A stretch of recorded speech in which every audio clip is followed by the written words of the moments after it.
Hey everyone, thanks for joining Xactly's Payday Playbook podcast series, a series on incentive compensation, forecasting, and sales effectiveness best practices, tips, trends, and solutions. I'm Kelly Arellano, content marketing at Xactly, and I'm here with our internal subject matter expert, Jason Rothbaum, who is a senior principal with Xactly's strategic services team.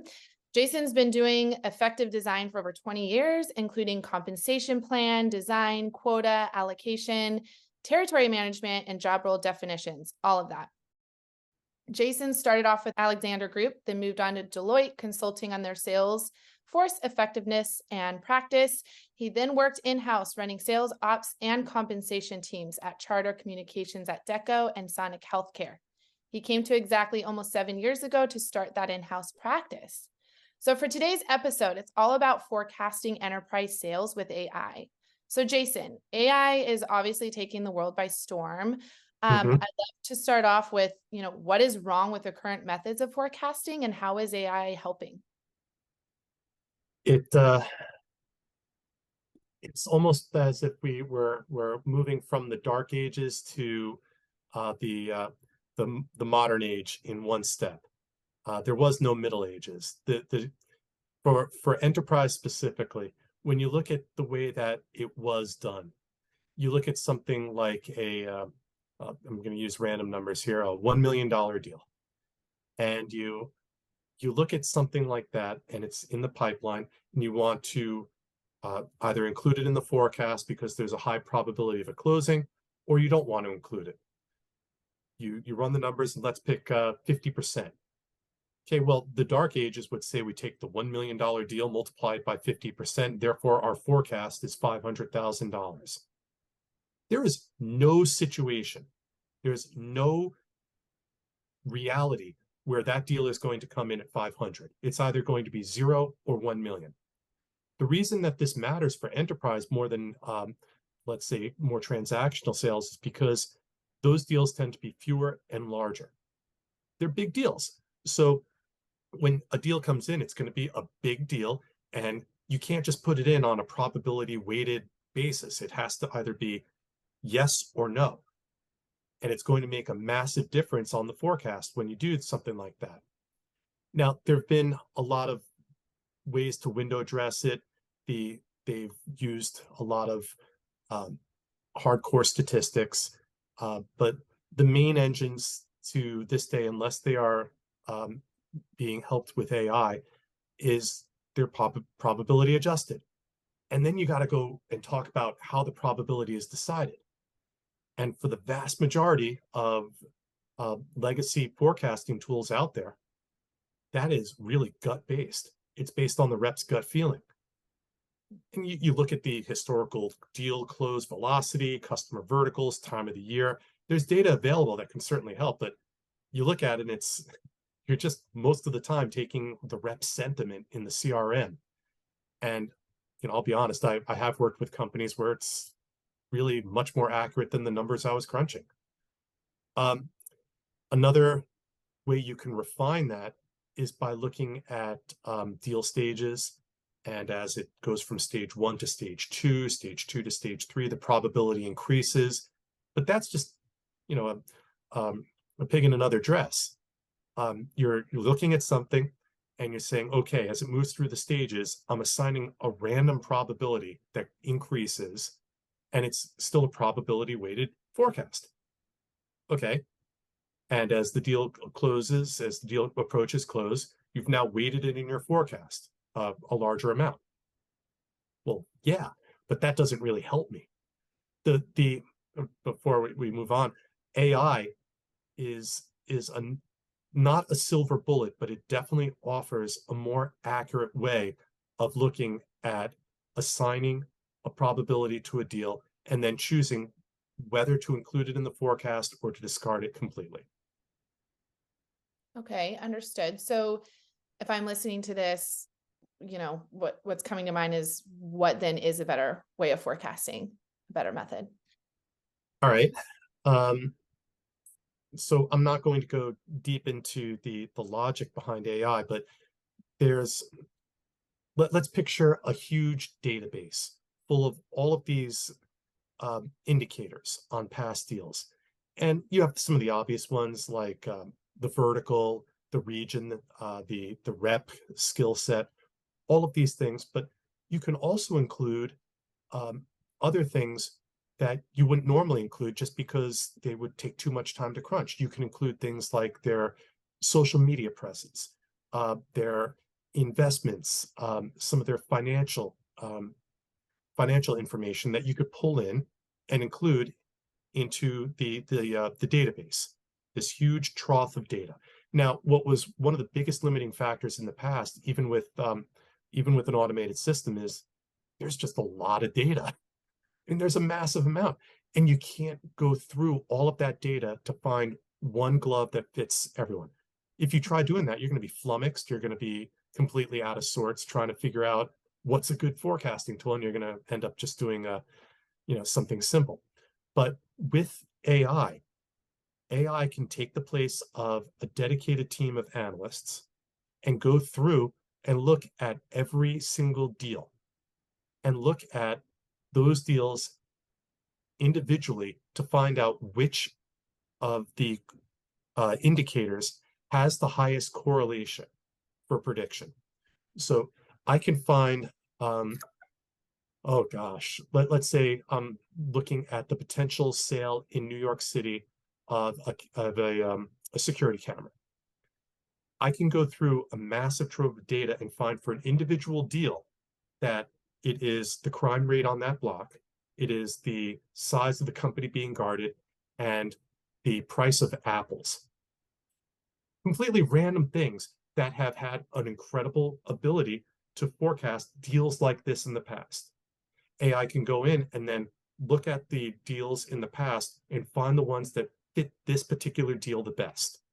So it's a whole team of analysts that can go in and enhance the forecasting model and have a better engine to do that. Now, we still have the problem that we have now a probability. We have a much better probability than, let's say, the rep's gut feeling, but we still have a probability. Now, since AI can identify the indicators, yield the highest probability of closing it, it could then identify whether we can, as a user or the AI can identify what's the tipping point. If we assign a probability to a deal of 60%, what percent of time do those deals close? What's the tipping point where we say we include the full amount in the forecast? If a deal gets a probability of 70%, bang, include 100% of it, that deal value in the forecast. If the deal value falls at 48%, we could decide, and AI can help assist us, that tips it into just not to be included in the forecast. It gets a zero value.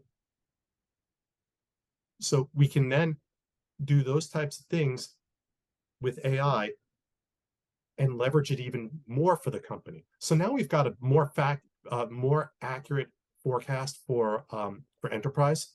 It's going to return a zero value or 100%. Now we can look at those deals that have the highest probability of closing and feed it upstream to marketing. Well, look, AI can identify the combination of factors so that marketing should know which firms to target for the highest potential leads. Okay, in my security camera instance, it might have been that apples came up as a leading indicator for this particular company because they're buying them, they're securing them around a certain area where they sell a lot of produce. Obviously, I'm making this up. If you're not laughing by now, you have no sense of humor about this. But we find that there's just a lot of produce in this area. So we know that marketing should be targeting these types of companies and improve the lead scoring process upstream. We know now, based off of the AI, what are the highest potential leads based on a combination of leading indicators, because it's done the number crunching for us. So now we identify the leading indicators that can close, we feed it upstream to marketing, and they improve their process, and you got a feedback loop internally. You're now feeding in better leads that have a better probability of closing, and you're getting higher conversion rates. So another thing that you can do, that the AI can help do, is feed downstream. So the AI can come in, identify the indicators that deals should close. We got a deal here that has a 60-70% probability of closing, but it didn't close. Why not? Now we have the AI to help us understand, is it the rep? The AI can identify reps that fail to close deals that should have been won. And one of my first companies, they asked me, figure out whether it's the territory or the rep. You know, um, is this just a bum territory, or is the rep really that bad? And I went through all sorts of analysis and mental gymnastics and came up with a methodology. Well, AI was going to do it automatically for us just from the forecasting tool. And I guarantee you, we're going to have a lot of sales teams out there that are going to feel like Big Brother's watching them. Well, in essence, it is. Yeah, really interesting. So what about long-term forecasts? Okay. So that's a really good question. With long-term forecasts, AI, all of the tools that we're looking at now, AI or not AI, there's a problem. It has to enter into our funnel for us to prognosticate and to really use to forecast. I used to have really pretty words for this, like it's entered our CRM envelope. All right. Well, companies don't always have that luxury of knowing a year in advance what's a potential lead. So your forecasting tool right now is only as good as, let's say, months up to 6. And even then, it's probably wildly inaccurate. So your forecasting tool tends to get more accurate as the year goes on. But at the beginning of the year, you're really throwing darts at a board here. What I was working, or our company was working with a client that was trying to forecast out over a year, and we built all of these artificial intelligence and whatnot to help support them, and they were using the old-fashioned regression models. Like they were looking at moving averages or last year plus some growth for long-term forecasts. Once you got your hook into a lead, okay, then you could refine the forecast. But you know what? If you're trying to forecast out in December for what you're going to do the next year, right now, an incredibly sophisticated company is with all of these generative AI tools, with all of these things for long-term forecasts, looked at last year, added 3%. If you're not rolling your eyes on a huge arc right now, it is the equivalent of throwing a dart at a board. Well, the future here, because AI is going to change this, the future is that there are many models out there, and they are complicated. There's ARIMA models, there's Bass diffusion models, there's Box-Jenkins, there's all of these things that only hardcore statisticians understand. And we don't know, unless we are years trained and have engineering degrees, looking at historical data, which model we should use and which would yield the most accurate forecast result. The markets are too dynamic. The historical data is very unwieldy. It's tough. And I've seen even seasoned veterans and statisticians get it wrong. I've looked at I did my toe into this pool once. I was looking at a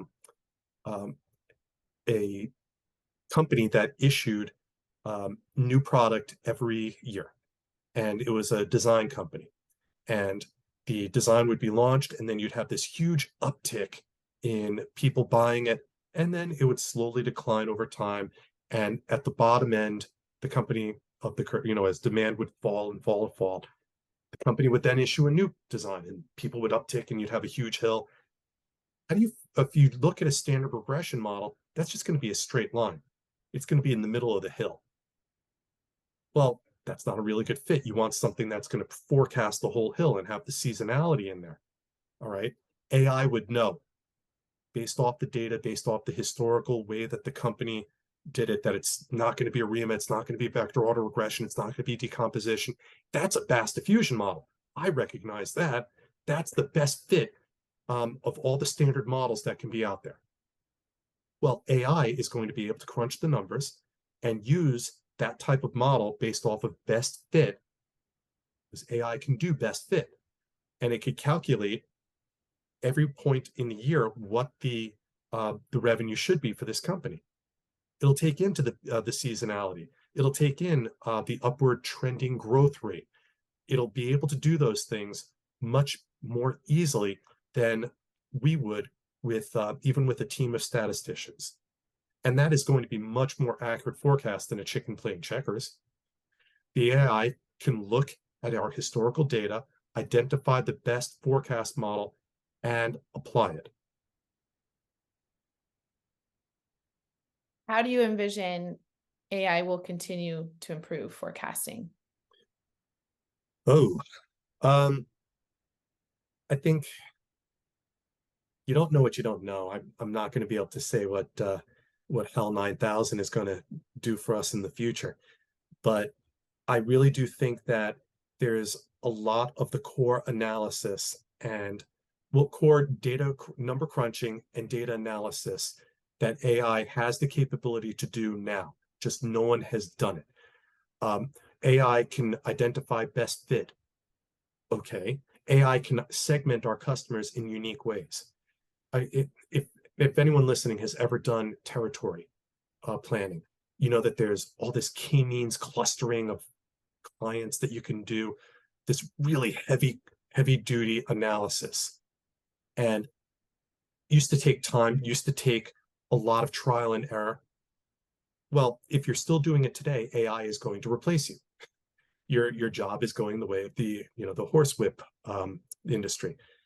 That type of analysis and that type of number crunching, AI is built for. Non-linear equations. It's going to be able to look at individual correlations. It's going to find best fit. So in the immediate term horizon, that's where AI is heading with forecasting.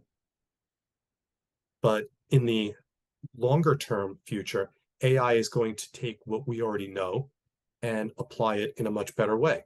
As I said, with the longer term forecasts, be able to look at existing models, existing mathematics, and find the best fit from those models to apply to your data. And then AI will be able to do process continual improvements within a company and tell you, this person downstream, they should be closing a lot more. Investigate that. Upstream, you should be producing these types of leads. Investigate that. Your ROI per lead should look like this. Investigate that. So you could use forecasting. You can use all of the AI that goes into forecasting to run a good portion of your sales operations team. So the future is that my profession and all the people I work with are going to have to learn to do well, a lot less. We're not going to have the proprietary knowledge out there. I'm not going to be able to walk into a CFO's office and say, "Oh, did you think of this type of model?" You know, they're going to pull up the what is it, the Terminator model, and they're going to say, "Yes, they already did, and by the way, pack your stuff."